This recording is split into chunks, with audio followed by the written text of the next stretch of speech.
काम किया है, कभी भुलाया नहीं जाएगा। कितना ऊंचा काम किया है। हम यही कामना करते हैं आगे भी आपका राज रहे, मुख्यमंत्री जी के कर्मों से सरस्वती समाज रहे, मुख्यमंत्री के कर्मों से सरस्वती समाज रहे। मैं माननीय मुख्यमंत्री जी से आग्रह करूंगा और हमें आपके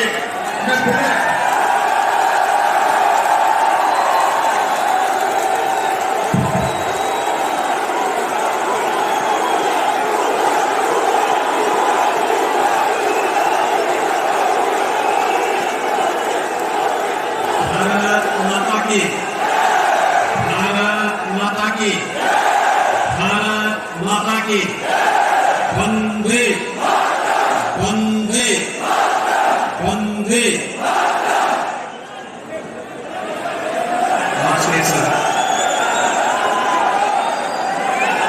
कार्यक्रम की अध्यक्षता करते हैं लोकप्रिय सांसद माननीय श्री सुरेंद्र नागर जी, माननीय सांसद और पूर्व केंद्रीय मंत्री मेरे सहयोगी मंत्री श्री अशोक कटारिया जी, माननीय विधायक श्री गुरबख्श सिंह जी, श्री देशपाल नागर जी, श्री धीरेन्द्र सिंह जी, भारतीय जनता पार्टी के क्षेत्रीय अध्यक्ष श्री मोहित बेनीवाल जी, गुर्जर विद्या सभा भाजपा के अध्यक्ष सम्मानित श्री राधा रमन भाटी जी, भारतीय जनता पार्टी के जिला के अध्यक्ष श्री विजय भाटी जी, माननीय सांसद प्रदीप चौधरी जी, प्रदेश उपाध्यक्ष श्री सत्यपाल सिंह जी, प्रदेश मंत्री डॉक्टर चंद्रमोहन जी, माननीय विधायक श्री नंदकिशोर गुर्जर जी, राम सकल गुर्जर जी, हरीश कुमार सिंह जी, तेजा गुर्जर जी, उत्तराखंड से विधायक डॉक्टर करुण सिंह चैंपियन जी, पूर्व मंत्री सिंह जी, श्रीमती मृगांका सिंह जी, जिला पंचायत अध्यक्ष अमित चौधरी जी, चेयरमैन आदरी गीता पंडित जी, और भारी उत्साह के साथ यहाँ पर एकत्र आदि क्षेत्र से और प्रदेश और आसपास के क्षेत्रों से उपस्थित भाइयों बहनों, मौसम की विपरीत परिस्थितियों के बावजूद आप यहाँ पर एकत्र होकर के 9वीं सदी के एक महान धर्म रक्षक जिन्होंने उस कालखंड में विदेशी आक्रांताओं के छक्के छुड़ा दिए थे,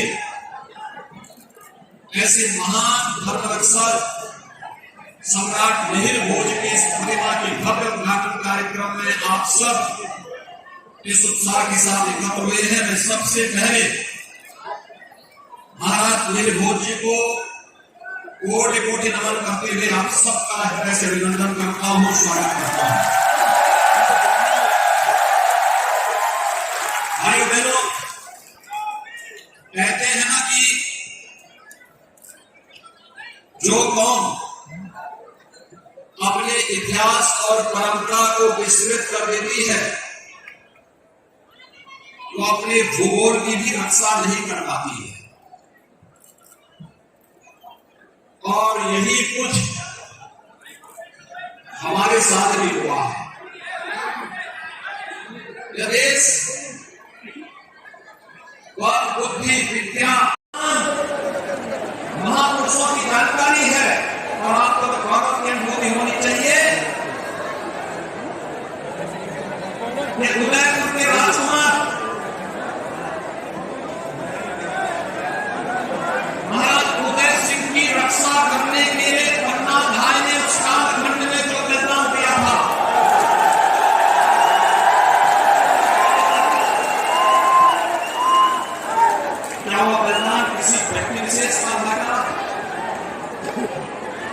हर माँ के लिए, हर पिता के लिए अपना पुत्र सबसे प्यारा होता है,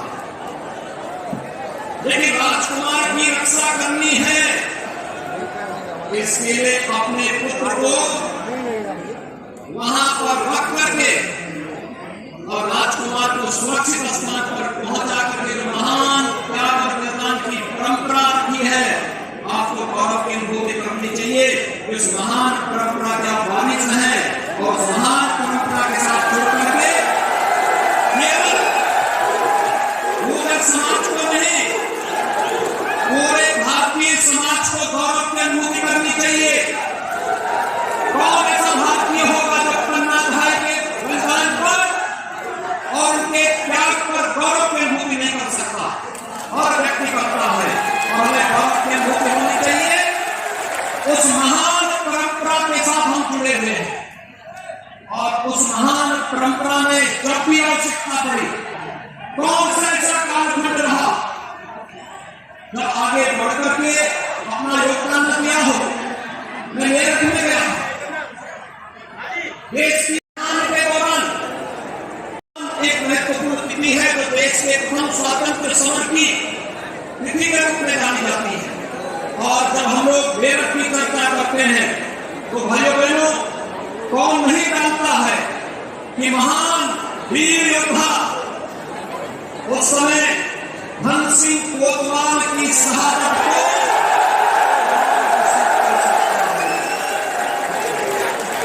मैंने धन सिंह कोतवाल की चर्चा इसलिए की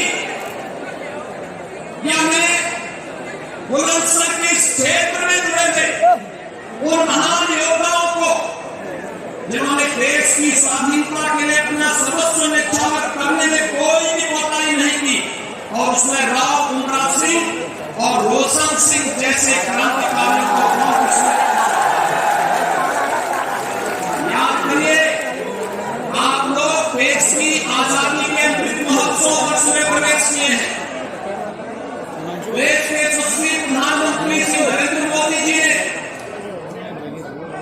अमृत महोत्सव का शुभारंभ करते हुए इस बारे में उल्लेख किया था कि हमें उन सभी महापुरुषों को जिनके कारण करके किन्हीं अन्य कारणों से विस्मृत करने का प्रयास हुआ है, एक बार वर्तमान पीढ़ी के सामने उनके नाम को फिर से स्मरणीय तरीके से, सम्मानजनक तरीके से प्रस्तुत किए जाने की आवश्यकता है।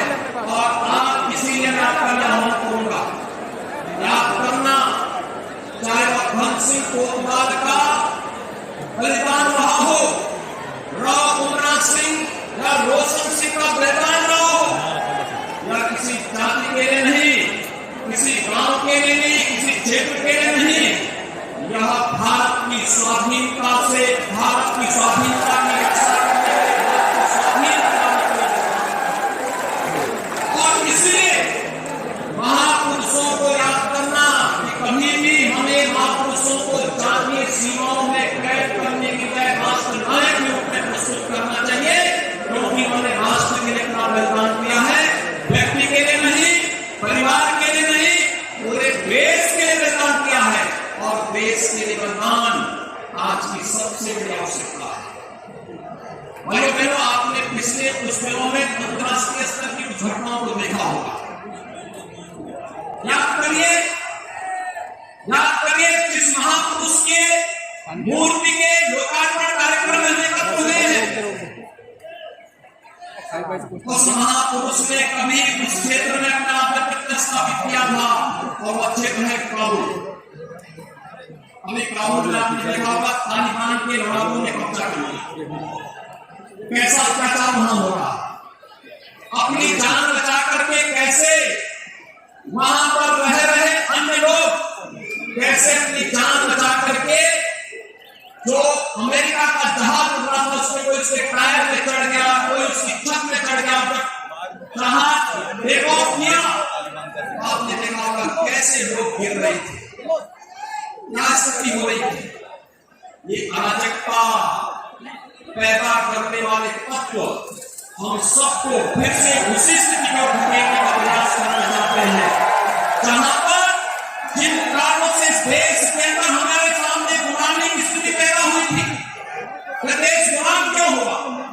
गुलामी का कारण एक ही था, क्योंकि हम बटे थे जाति के नाम पर, क्षेत्र के आधार पर, भाषा के आधार पर और तमाम अन्य वर्गों के आधार पर विभाजन के कारण मुट्ठी भर आक्रांता आता था और मुट्ठी भर आक्रांता आकर के वह यहाँ की धर्म, यहाँ की संस्कृति, यहाँ की परंपरा को रोकता हुआ, यहाँ पर प्राधीन करता हुआ, वहां बेटियों की इज्जत के साथ खिलवाड़ करता हुआ, यहाँ पर शासन करता था और हम सब मौन बने रहते थे।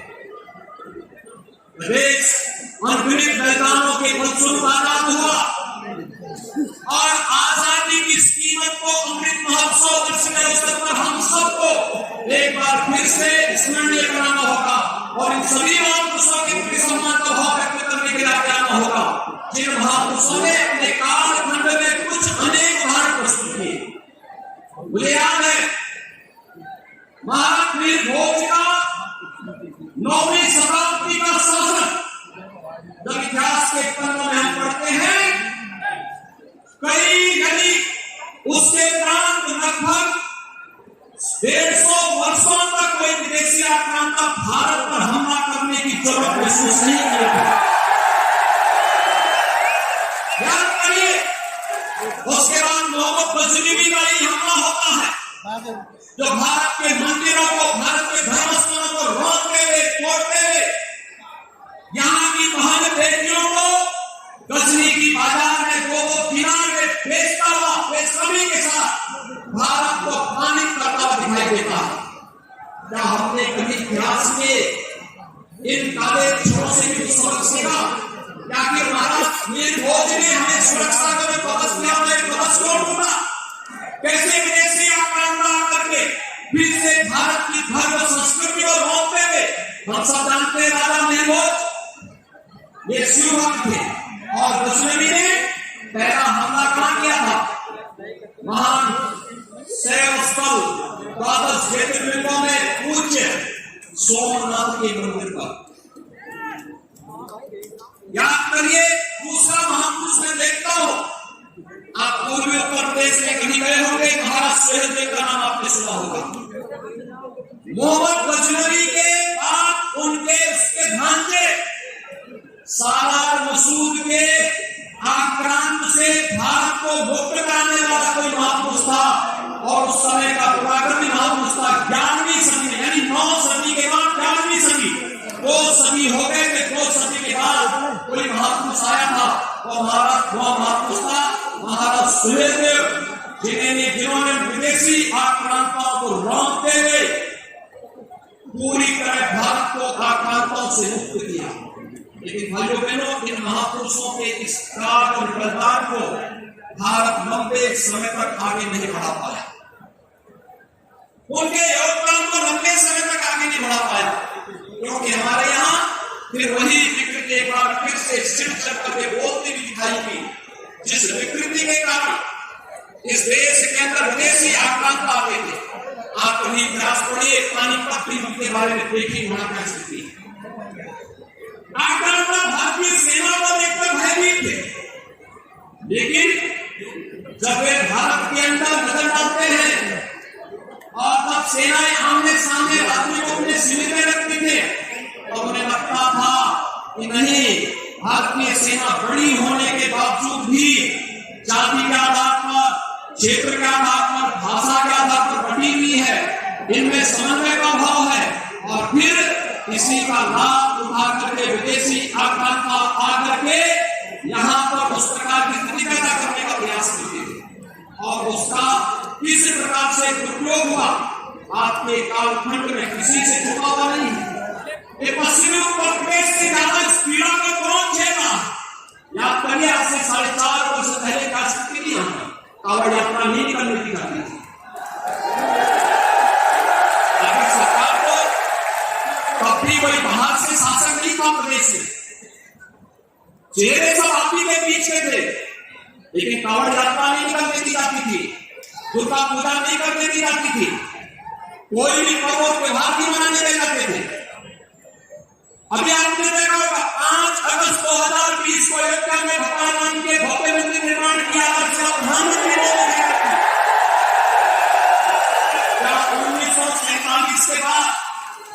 प्रदेश में और देश के अंदर सरकार ही नहीं बनी थी क्या कि वर्षों से 500 वर्षों से चली आ रही समस्या का हम समाधान कर सके? लेकिन समाधान के लिए इच्छा शक्ति का अभाव होगा तो समाधान होगा। समाधान के लिए भाइयों बहनों हमें याद रखना होगा, समाधान के लिए उस प्रकार का दृढ़ निश्चयी व्यक्तित्व भी होना चाहिए और यह भी तय करना होगा कि अगर भारत की अस्मिता से जनमानस की आस्था से जुड़ा हुआ कोई मानदंड होगा तो हमें उसे सम्मान देना ही है। भले वोट बैंक की राजनीति कुछ भी कहती हो, उससे ऊपर करके जब कार्य होता है तब इस प्रकार के परिणाम आते हैं। आप जान सकते हैं अयोध्या में आप जाइए, आप वहां पर केवल और केवल आपको देखने को मिलेगा भगवान श्री राम का भव्य मंदिर के निर्माण का कार्य किस भव्यता के साथ आगे बढ़ा है। क्या हर भारतवासी को इस पर गौरव की अनुभूति नहीं होनी चाहिए? हर भारतीय इस पर गौरव की अनुभूति करता है और यही कहने के लिए आपके पीछे आया। हम इतिहास की गलतियों से सबक सीखे और अमृत महोत्सव वर्ष के अवसर पर खासतौर पर हम इस प्रकार की स्थिति पैदा करें कि फिर से आजादी पर किसी प्रकार का ग्रहण लगाने का दुस्साहस कोई न करने पाए। अन्यथा पश्चिमी उत्तर प्रदेश में क्या स्थिति थी 2014 के लोकसभा चुनाव के दौरान जब हम लोग पश्चिमी उत्तर प्रदेश में आते थे, किसी कार्यकर्ता के घर में जाते थे तो माताएं और बहनें एक शिकायत करती थी, क्या हम अपनी बेटियों को अपनी बहनों को स्कूल भेज पाएंगे? क्या सुरक्षा का वातावरण हो पाएगा? इनलीगल स्लॉटरी के माध्यम से जिस प्रकार से भैंसा गाड़ी और मुझे याद है सुरेंद्र नागर जी के साथ सांसद थे, डेयरी भी चलाते हैं। उन्होंने कहा डेयरी के लिए मुझे और भी जगह कुछ ढूंढना है। मैंने कहा कैसे? उन्होंने कहा पश्चिमी उत्तर प्रदेश में सभी गोवंशी अवैध कुकड़खानों के हवाले चले गए हैं और इसको रोकने के लिए हमने कहा निकाल करिए, भारतीय जनता पार्टी को आने दीजिए, अवैध कुकड़खाने बंद होंगे और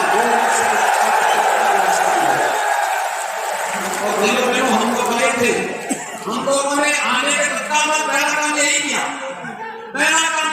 अवैध कुकड़खाने बंद हो और दूसरा बहन और बेटियों की सुरक्षा की पुख्ता व्यवस्था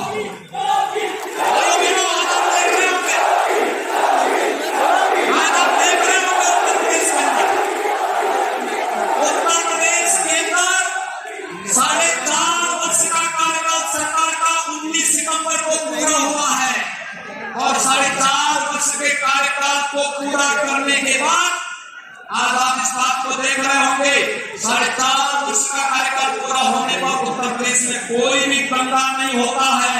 एक बार पिछले दिन एक प्रकार से उत्तर प्रदेश में होता था। इस बदली हुई परिस्थिति के साथ हम सबको जुड़ करके आगे बढ़ना होगा। हमें याद रखना होगा आजादी के 75 वर्ष में प्रवेश किए हैं। आजादी अचानक नहीं मिली, एक दिन में नहीं मिली। आजादी के लिए इस देश की स्वाधीनता के लिए अनगिनत बलिदान हुए।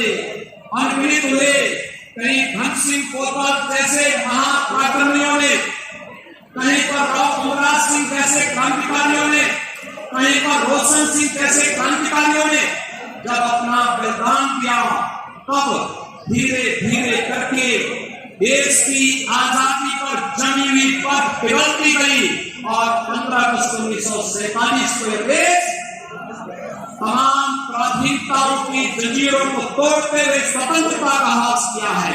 आज हम एकत्र हुए इतनी बड़ी संख्या में एकत्र हुए हैं। यहाँ पर आपके माननीय सांसद पर उपस्थित है, माननीय विधायक पर उपस्थित है, पूरा समुदाय एकत्र है। ये सभी लोग एकत्र हैं, इस विश्वास के साथ एकत्र हैं कि हम लोग अपने आन मान और शान की रक्षा करने के लिए जब भी आवश्यकता पड़ेगी कदम से कदम मिला करके चलेंगे और इसी में आज का सरकार सक्रिय करूंगा। मैं अपील करूंगा, सामाजिक संगठनों से मेरी अपील होगी कि आज उनकी सबसे बड़ी भूमिका सामाजिक संगठन समाज के अंदर अगर किसी कालखंड में किन्हीं परिस्थितियों के कारण कोई विकृति पैदा हुई है, उस विकृति के लिए एक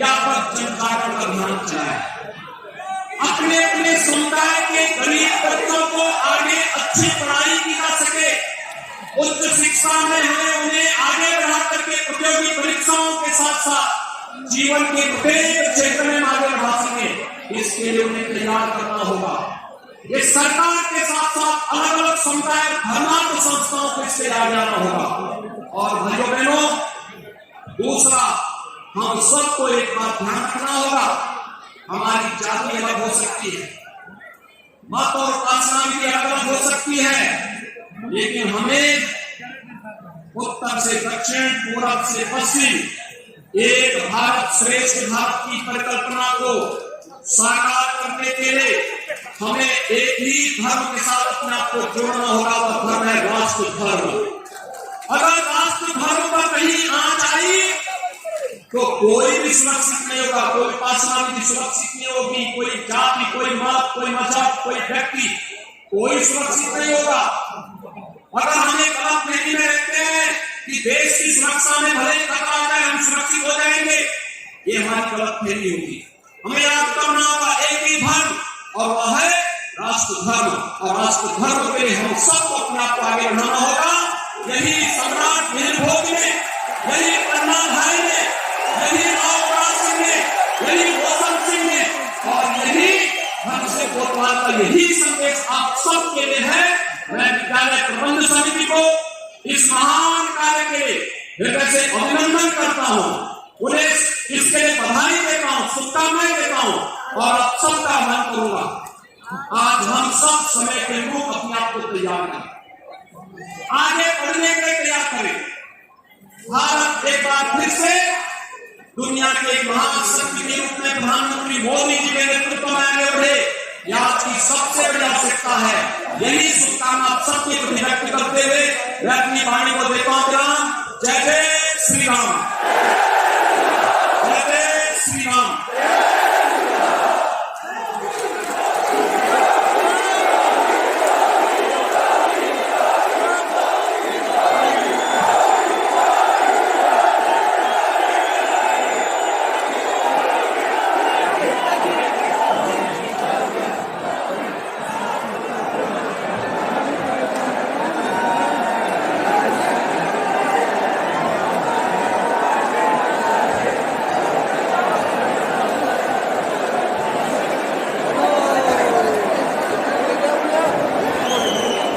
कहाँ जा रहा है?